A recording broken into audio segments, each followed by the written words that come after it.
Allez, la partie des questions-réponses, allez, une fois n'est pas coutume, je vais en poser une, moi, de questions à Gérard Gilly. Pire. Non, est-ce que j'ai l'impression, et tu pourras me dire que je me trompe, je ne le prendrai absolument pas mal, surtout venant de toi, est-ce que le fait que l'OM, depuis des années, perde contre Paris, c'est rentré dans la tête des joueurs et que maintenant, quand on joue contre Paris, même si le fossé, complexe d'infériorité. un complexe d'infériorité qui est là maintenant, même si tu avais 11 joueurs du niveau de Paris, tu te dirais, ouais, mais c'est Paris, on perd toujours. Non, il n'y a pas de... Et toi, à ton époque, sur Bordeaux, on a perdu pendant 42 ans, donc y compris on n'arrivait pas à gagner à Bordeaux. Comment tu peux expliquer que, quels que soient les entraîneurs, les joueurs, tu n'arrives pas à gagner à Bordeaux? Parce que une année, 2 ans, 5 ans, 42 ans. Gérard, il a gagné à Bordeaux. Non, il est allé entraîner Bordeaux après, du coup. J'avais gagné, j'avais. Oui. Non, c'est.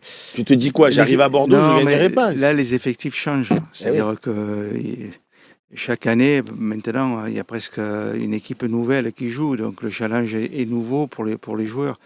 Le fait de dire c'est Paris, le problème c'est que c'est la valeur de Paris qui est constante. Et comme quand Lyon a été 7 fois champion de France, c'était compliqué de jouer Lyon. Ouais, mais tu l'as dit toi-même, Gérard, j'ai l'impression qu'en rentrant sur ce match, on n'a pas vu 11 Marseillais révoltés. J'ai l'impression qu'on les respectait, qu'on disait c'est Paris, quoi. Non, mais là c'était, je pense, c'était un conditionnement spécifique à ce match-là.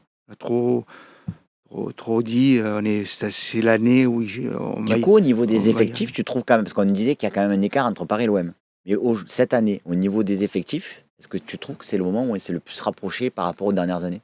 Par rapport à Paris, on est à des années-lumière. Oui, mais rapproché. Est-ce qu'il n'y avait pas encore, il y avait encore plus d'écart avant? Tu vois les remplaçants qui font rentrer, ils jouent tous à Marseille. Hein. Oui, donc pour toi, l'écart, il reste... C'est pas le même budget, Paris, il y a des joueurs, c'est tous des joueurs expérimentés. Où il y avait l'attaque de l'équipe de France, là.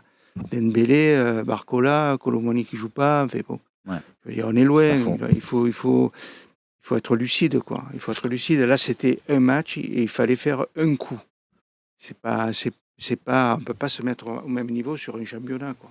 C'est compliqué quand on entend parler de titres, tout ça. C'est 30. Oui, mais les autres, c'est pas Paris, Gérard. Lesquels? Les autres équipes.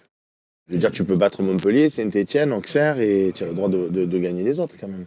Oui, mais Paris, il n'y a pas beaucoup qui battront Paris. Ils sont invaincus encore. Hein. Ouais. Je veux dire, Paris, c'est à part. Paris, c'est comme... c'est un des grands d'Europe, quand même, qu'on le veuille ou qu'on ne le veuille pas, qu'il soit plus faible. Parce que Dembélé est parti, peut-être.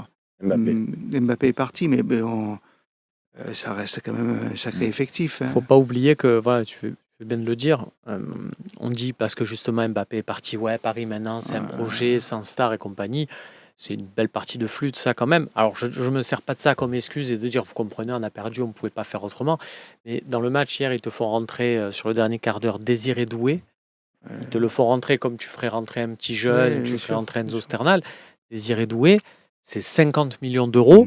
Et c'est pas 50 millions d'euros comme nous, on fait des prêts avec option d'achat où on te paye là 1 million, après dans 3 mois on te met... Non, c'est... Mais nous, tu as Wai et Greenwood qui ont coûté 30 millions, je ne sais même pas si eux, ils en ont acheté un à 30 millions, enfin moins de 30 après, millions. Mais nous, ils ont même pas, c'est même pas des 30 millions comme eux, c'est-à-dire que nous, c'est un prêt, option d'achat. Comme tu disais, j'entends parler de titres, moi personnellement, au vu de ce que m'a montré l'Olympique de Marseille pendant les matchs amicaux et surtout sur les premières journées de championnat, et parce qu'on n'a pas de Coupe d'Europe cette année, c'est ce que j'ai toujours eu dit depuis le début de la saison, tu as une semaine pour préparer tes matchs. C'est la question de Dabaz. Pourquoi, avec un match par semaine, on ne voit pas l'OM s'améliorer dans le jeu? Moi, je pense que Paris, parce que tu as raison, peut-être qu'ils ne perdront pas beaucoup de matchs, mais ils ont quand même fait des matchs nuls. On était qu'à 3 points de eux au final hier, alors que ça fait un quart du championnat déjà. On n'est pas à 12 points ou dans des écarts colossaux. Et ils vont encore perdre des points avec la Champions, parce que ça te demande de l'énergie, tu te déplaces nerveusement, intellectuellement, etc. Oui, mais ils ont 30 joueurs de haut niveau. Ah oui, ils peuvent faire tourner. Mais ils se feront encore accrocher, ça c'est sûr. Oui, non, mais c'est possible, hein, mais je te dis, ils se feront accrocher par des équipes qui feront le match, quoi, le coup. Et oui. Le coup, c'est-à-dire qui joueront peut-être pas très bien, le match sera pas beau, mais le match sera serré jusqu'au bout, quoi. Donc comment ça se fait pour répondre à Dabaz qu'on ne voit pas de progression d'après lui? Alors qu'on joue qu'une fois par semaine, que justement on aurait le temps de mettre en place, etc. C'est vrai que hier, on a pas vu grand-chose. La progression, tu la vois pas sur ce. Pour moi, ce match de Paris, tu es obligé de le mettre à part. Je veux dire, là, la progression, tu l'as quand même un peu vue à Montpellier. Même si c'était une équipe hyper faible, on a quand même vu un nouveau schéma, de nouvelles choses, et la logique de Zerbi reste pour le coup la même si le schéma change. Donc on va voir contre des équipes qui sont ou plus faibles ou à la limite de notre niveau, et arrêtons de parler de ce classico, comme le dit Gérard, l'écart il reste trop conséquent, et si en plus, excusez-moi, mais à la 20e, on te tue encore plus le match, c'est même pas la peine de voir, de faire des analyses, quoi. Hélène 26 Romain qui nous dit un des pires classicos, on a plus ou moins le même nombre de points que Tudor. Comment expliquer l'immunité de Roberto De Zerbi auprès des médias et des supporters? Question très intéressante. 2016 de mémoire est quand même un contributeur toujours très intéressant sur les anecdotes et sur les points des questions du talk. Moi, je trouve ça bien, l'immunité de l'entraîneur, tu dis auprès des médias et des supporters, même si j'ai vraiment pas l'impression sur ce talk qu'on les ménageait, parce que tu es lancé dans ta saison. Mois d'octobre, parce que Tudor, on revient toujours sur oui, mais il a été sifflé avant le premier match du championnat. Déjà, excuse-moi de revenir juste là-dessus, c'était un contexte général qui avait été sifflé parce que c'était un peu le bordel, notamment sur le dernier match de pré-saison contre le Milan au Vélodrome. Donc c'était plus ce truc-là qui avait été sifflé. Je pardonne pas ceux qui l'ont fait, mais voilà, j'explique. Après, Tudor, une fois que la saison démarre et qu'il y a des victoires, tout le monde faisait corps avec Tudor. Et pourquoi tout le monde faisait corps avec Tudor? Parce que tu avais un club, une institution forte, avec un président. Il y avait une réunion des joueurs qui se plaignaient de Tudor. Et le président avait dit non. Joueur, entraîneur, président. Donc c'est vous. Il n'y a pas une voix. Et du coup, le projet était lancé avec Igor Tudor. Donc De Zerbi, c'est exactement pareil. Ça fait corps avec les dirigeants de l'Olympique de Marseille. Et je trouve que dans un club, c'est très bien. Alors, Gérard a connu une autre époque avec un président qui avait peut-être des relations directes avec des joueurs, peut-être, hein, qui des fois faisait le travail de l'entraîneur, peut-être, je ne sais pas. Mais là, maintenant, il y a au moins cette unité-là, à ce niveau-là. Et je trouve que c'était très bien pour Tudor, c'est très bien pour De Zerbi, à ce stade de la saison, évidemment. Utah, c'est une question que je me pose aussi. Pensez-vous que l'on va se relever de cette défaite ou alors on va plonger mentalement? Ça nous met inévitablement dans le dur. Il faut la mettre entre parenthèses. C'est un match à part. Un match à part qui a été manqué. Et tout le monde va trouver plein de raisons pour lesquelles il a été manqué. Et il faut fermer la parenthèse. Paris, c'est à part. Et voilà. Et l'expérience. Le prochain rendez-vous, ça sera à Paris, quoi. On ouvrira une autre parenthèse à Paris. Là, maintenant, il va rester des adversaires directs, à portée, qui ont à peu près la même valeur. Donc, y compris Monaco? Monaco, ils ont une bonne équipe, mais ils n'ont pas de public. Nous, ici, on a le public Et Lille? Qui est capable. Lille, c'est une bonne équipe. Tu nous classes où par rapport à ces effectifs? Il y a Paris, il y a Lille, il y a Monaco. Tu me vois sur les 3 premiers? Les 3 premiers, il faudra faire une bonne saison. Il faudra une bonne saison parce qu'il y a quand même 4 ou 5 prétendants entre la 2e et la 5e place, quoi. Lille, Monaco, peut-être Lyon qui revient, il y a Lens qui sera. Je veux dire, c'est un championnat entre la 2e et la 5e place, avec Nice aussi. Je me souviens, j'ai vu 2 matchs cette année, c'est à Marseille, c'est Nice qui avait fait un bon match aussi, quoi. Après, pour en revenir à la question, l'expérience du passé nous montre aussi que quand il y avait un Paris-Marseille, souvent celui qui perdait, on avait tendance à se dire qu'il allait sombrer. C'était souvent l'inverse, c'était lui qui alignait les victoires, et celui qui avait gagné derrière sombrait. Et on l'a vu aussi pour Lyon sur l'Olympico. Tu vas gagner à Lyon dans un contexte incroyable. Tu peux te dire ils sont au fond du trou, ils vont pas s'en remettre, et derrière ils enchaînent victoire sur victoire. Gagner, alors que toi tu fais un point en 6 matchs. C'est donc, ça. Espérons que les équipes travaillent, hein, les entraîneurs travaillent. Il y a toujours des motifs à rectifier quand il y a des défaites, à rectifier les choses. Ça, petit à petit, on cerne un peu mieux les effectifs, et les clubs, il y a des équipes qui progressent, hein. Espérons du coup qu'il y ait vraiment une grosse réaction à Nantes. tu as quand même la capacité de faire quelque chose en termes de jeu et de résultats. J'ai 2 questions générales et après j'ai une question pour Gérard. Profitez les amis, si vous avez des questions pour Gérard, il est là. Posez-moi-les, je les retiens. C'est encore des questions de Seb V ? Je lui pose. Non. Ah. Donc, avant de passer aux questions spécifiques pour Gérard, Jean-Lucas 13009 nous dit, est-ce que nos joueurs sont surcotés ? Moi, je continue à dire qu'il y a des joueurs dans cet effectif, et je ne veux pas les citer, comme ça, ça mettrait tout le monde à l'aise, mais il y a des joueurs dans cet effectif qui étaient là il y a quelques années et sur lesquels on disait, mais on ne peut pas prétendre à quoi que ce soit avec tel joueur. Ils sont toujours dans l'effectif et de temps en temps, on se dit qu'avec eux, ils se sont transformés, qu'ils sont bien meilleurs. Donc voilà, regardez les joueurs qu'on avait il y a 2-3 ans et qui sont toujours dans notre 11 de départ, ou pas d'ailleurs, qui sont sur le banc, et avec eux, tu ne vois pas comment on peut s'en sortir. Pensez-vous que l'arbitre Punchy OM nous dit aurait osé arrêter le match pour chant homophobe si l'OM avait mené au score ? Parce que tu as vu qu'il y a cette nouvelle loi qui est passée maintenant. C'est ce qui a été demandé par la ministre. Donc, je remarque aussi, il faut féliciter quand même les supporters qui ont su bien se tenir, quoi. Donc, c'est à mettre. Tout le monde attendait à ce qu'il y ait des problèmes, il n'y a pas eu de problème. Donc, bravo à eux aussi. Et je pense que à partir du moment où ça devient une consigne, mais ça va être compliqué parce que dans tous les stades, des fois il y a des dérapages et ils vont pas arrêter tous les matchs et les championnats, quoi. Il y a des cris, il y en a toujours, me semble, toujours eu dans les stades, quoi. Non, mais c'est pour ça que à voir aussi en termes de timing, le calendrier nous qui nous intéresse et qui rythme nos semaines, c'est le calendrier de la LFP. Il y avait aussi le calendrier gouvernemental avec cette nouveau gouvernement, donc des nouveaux ministres, et tout le monde veut toujours un peu marquer le coup. On connaît ce principe-là, ça ne concerne pas que ce ministère, hein. Dès qu'on arrive, on veut qu'il y ait une loi qui porte son nom. J'aimerais bien voir si ça va s'inscrire dans le temps, parce qu'il y a pas mal de mesures qui sont proposées sur les places nominatives qui amèneraient à ce qu'on réclame, parce que nous, il faut être un peu cohérent. Ça fait des mois, des années, quand on fait des talks et qu'il se passe des choses comme ça, on est les premiers à dire oui, mais il faut des sanctions individuelles, c'est débile de sanctionner tout un virage. On est les premiers à dire ça. Quand on dit ça, quand on nous propose du coup une solution pour éviter ce genre de sanctions collectives, on ne peut pas s'insurger et dire oui, mais par rapport, parce que les us et coutumes font que on peut pas. Donc moi, ça, c'est des genres de choses qui sont pour moi entendables. Je sais que ça se passe par exemple en Italie.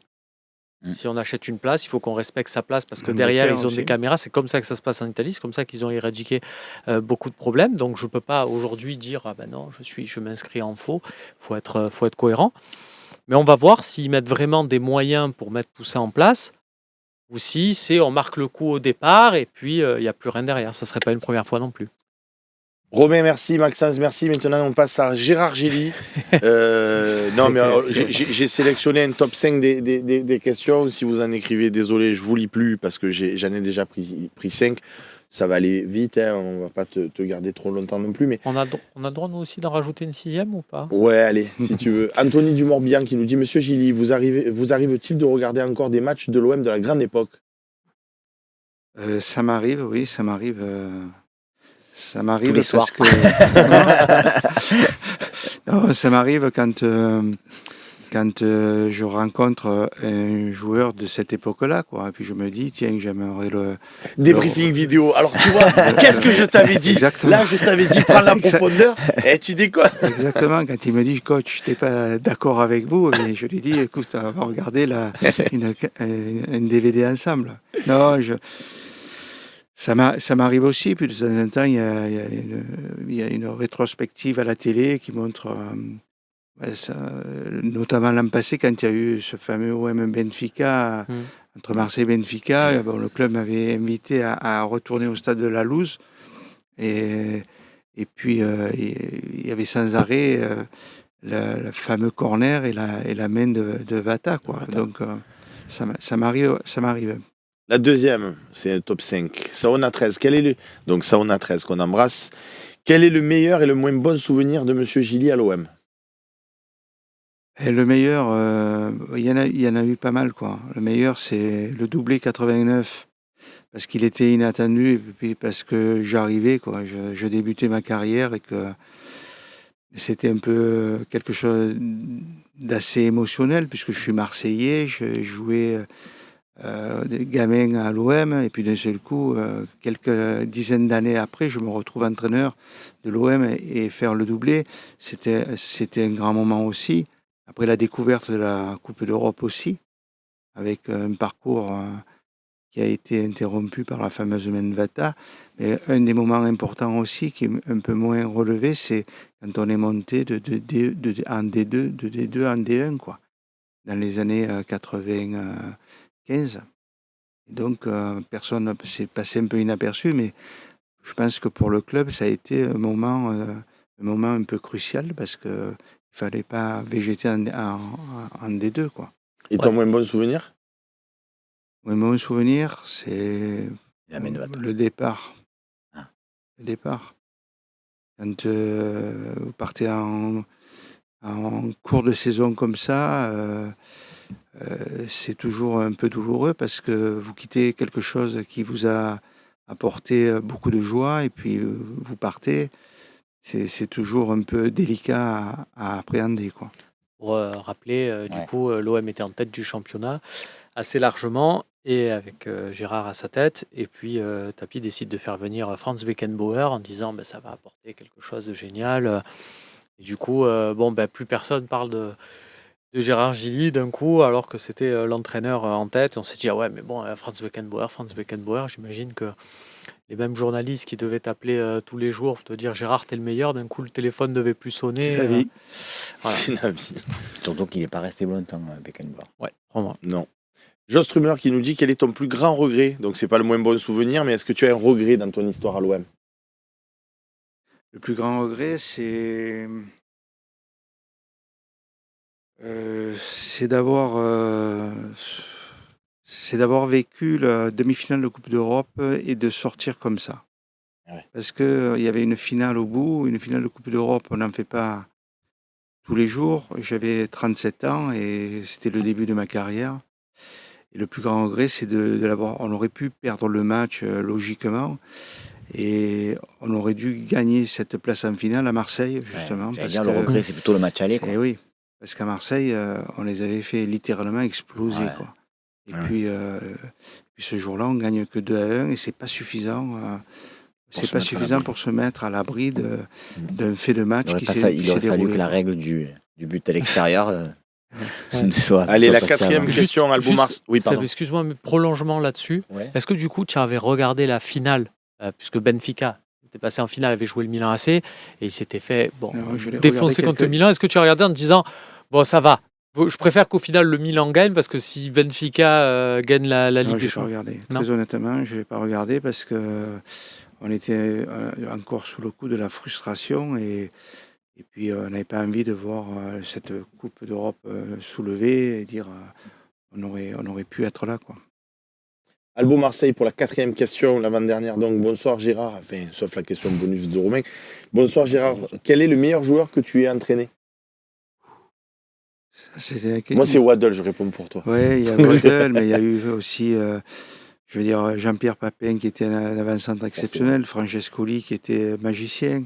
Il y en a en sélection de Côte d'Ivoire aussi qui était pas mauvais, non Didier Drogba. Un Drogba. Oui, non, mais il y a eu beaucoup de grands joueurs. C'est pour ça qu'il est difficile de mettre. Il y a eu de grands défenseurs, Karl-Heinz Foster, Klaus Saloff Foster. aussi, qui Klaus était un attaquant Saloff, extraordinaire. Ouais, moi c'est mon gâté, c'était Waddle. Donc, quand on fait la liste, c'est, on va dire.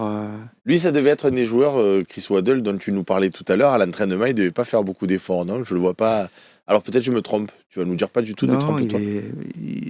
Non, il faisait des efforts, Ouais, il fallait le conditionner, quoi. Il fallait lui faire des efforts qui allaient lui servir en match. C'est-à-dire que si vous faisiez un entraînement qui était un entraînement lambda, juste pour occuper les joueurs, ça ne l'intéressait pas trop. Mais il fallait qu'il y ait le ballon au milieu, parce que c'était un magicien qui avait le ballon. et surtout faire quelque chose qui allait lui servir dans le match, Je le match m'immisce ma d'après. question, du coup, parce que tu as dit qu'on a de réputation, je m'immisce là, parce que c'était une question sur Waddle, donc au moins Allez. je la pose. En tant qu'entraîneur, quand tu le voyais, je te parle pas forcément des passements de jambes où il passait, mais les gris-gris à droite, à gauche, où je te fais ça là, ça t'énervait un petit peu ou ça te faisait marrer comme nous, quoi, parce que moi j'étais déjà dans les tribunes à ce moment-là. Non, mais ça servait à l'équipe parce que quand il faisait des gris-gris comme ça permettait aux autres de se déplacer. Et je savais qu'après chaque gris-gris, il allait se passer ou un dribble et une passe. Et donc la connexion était assez extraordinaire puisqu'il était gaucher, il rentrait avec son pied droit. Et là, il y avait l'appel de Jean-Pierre Papin qui partait de l'axe et qui partait sur son côté droit aussi. Donc ça permettait cette passe lobée au-dessus du défenseur. Et c'est là qu'on a vu Jean-Pierre marquer beaucoup de buts sur un rebond et puis cette frappe de 20-25 mètres croisée, quoi. Donc il y avait cette connexion qui était très difficile à prendre pour les défenseurs adverses.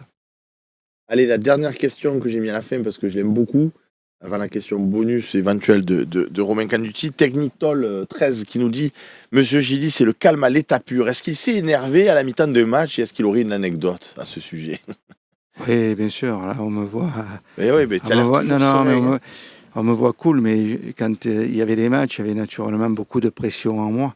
Eh oui. Et bon, après, vous savez, c'est selon ce que l'on veut montrer aux joueurs ou à l'équipe. Si c'est être excité sur le côté, faire des gestes, en général, les gestes, c'est souvent pour le public parce que les joueurs, ils les voient pas et ils n'entendent plus rien quand le match a commencé. Donc, si c'est pour être un peu théâtral, c'est pas tout à fait ma personnalité. Mais croyez-moi, j'avais le trac avant. Pendant le match, il y a des moments où je voyais rien du tout parce que l'émotion me prenait.